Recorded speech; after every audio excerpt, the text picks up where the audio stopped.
એ ઉમેદવારોની ચિંતા કરી કે જે આતુરતાપૂર્વક વેબસાઇટ જોતા હતા અને એ આતુરતાનો અંત તમે રાતે 11 વાગે તો 11 વાગે પર લાવ્યા કરી, કેમ કે બધા વિદ્યાર્થીઓને એવું હતું કે હવે આજે નહીં આવે તો કાલે આવશે.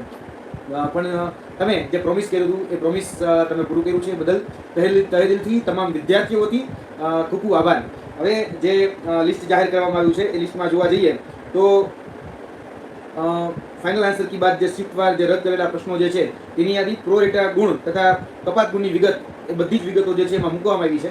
અને હું જે રીતે અત્યારે શોર્ટ્સમાં કહી શકાય કે ટૂંકી નજરમાં જે જોઈ શક્યો તેમાં જો જોવા જાઓ તો 100માંથી 100 માર્ક ધરાવનાર લગભગ 165 જેટલા ઉમેદવાર છે.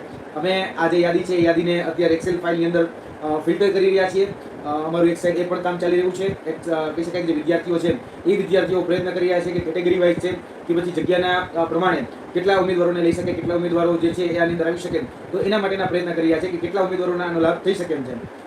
પ્રયત્ન હંમેશા એવો જ રહેવાનો છે કે તમામ જે વિદ્યાર્થીઓ છે એ વિદ્યાર્થીઓને જે મેરિટોરિયસ એક્ઝામ કહેવાય, એટલે કે જે મુખ્ય પરીક્ષા કહેવાય, મુખ્ય પરીક્ષા આપવાની તક મળે. અમે તમામ પ્રકારના એવા પ્રયત્નો કરી રહ્યા છીએ કે જેથી કરીને વધારેમાં વધારે ઉમેદવારો જે છે એ મુખ્ય પરીક્ષા આપે. અને મુખ્ય પરીક્ષા, કારણ કે પ્રિલિમિનરી જે એક્ઝામ છે એ હંમેશા qualifying as a screening test હોય છે. અને સ્ક્રીનિંગ ટેસ્ટમાં જોવા જઈએ તો જીપીએસસી પણ સ્ક્રીનિંગ ટેસ્ટ બાદ વધારે પડતા ઉમેદવારોને તક આપે છે, જેથી કરીને એમાંથી એક સારું મેરિટ બની શકે, સારા ઉમેદવારો, હેલ્ધી કોમ્પિટિશન થઈ શકે.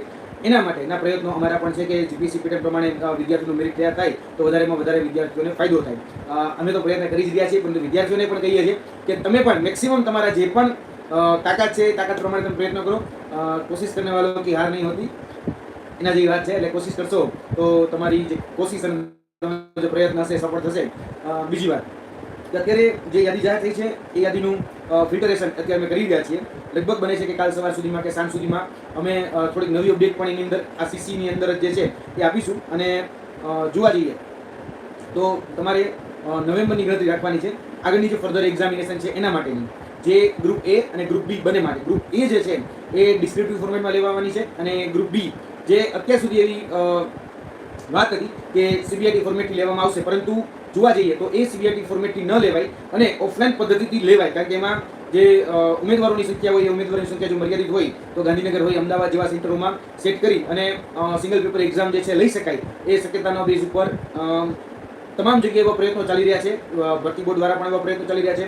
જે પણ વિદ્યાર્થીઓના શુભચિંતકો છે, શુભેચ્છકો છે, વિદ્યાર્થી પોતે છે, એ બધા જ લોકો એ પ્રયત્ન કરી રહ્યા છે કે ઓફલાઈન પદ્ધતિથી જ આ પરીક્ષા લેવામાં આવે.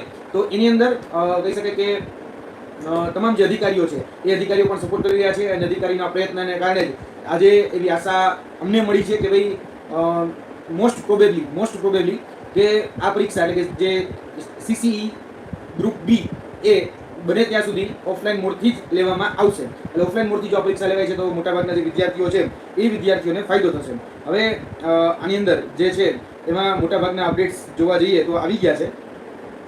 અને તેમાં સીસીને લઈને જે છે ખાસ કરીને જે વિદ્યાર્થીઓ પૂછી રહ્યા છે કે ભાઈ મુખ્ય પરીક્ષા ક્યાં સુધીમાં હોઈ શકે, ગ્રુપ એ પહેલાં લેવાશે કે ગ્રુપ બી પહેલાં લેવાશે.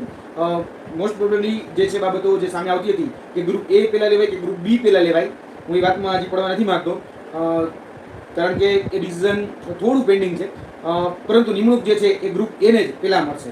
ગ્રુપ એ જે છે એને પહેલાં નિમણૂક મળશે અને ગ્રુપ બી જે છે એને બીજા સ્તર ઉપર નિમણૂક આપવામાં આવશે. એટલે જે આપણે ક્રમિક ભરતી કહેતા હોઈએ છીએ એ જ ક્રમિક ભરતી એમાં થવાની છે. બરાબર જી. અને ખાસ કરીને જે બીજી ભરતીની અપડેટો છે, બીજી ભરતીની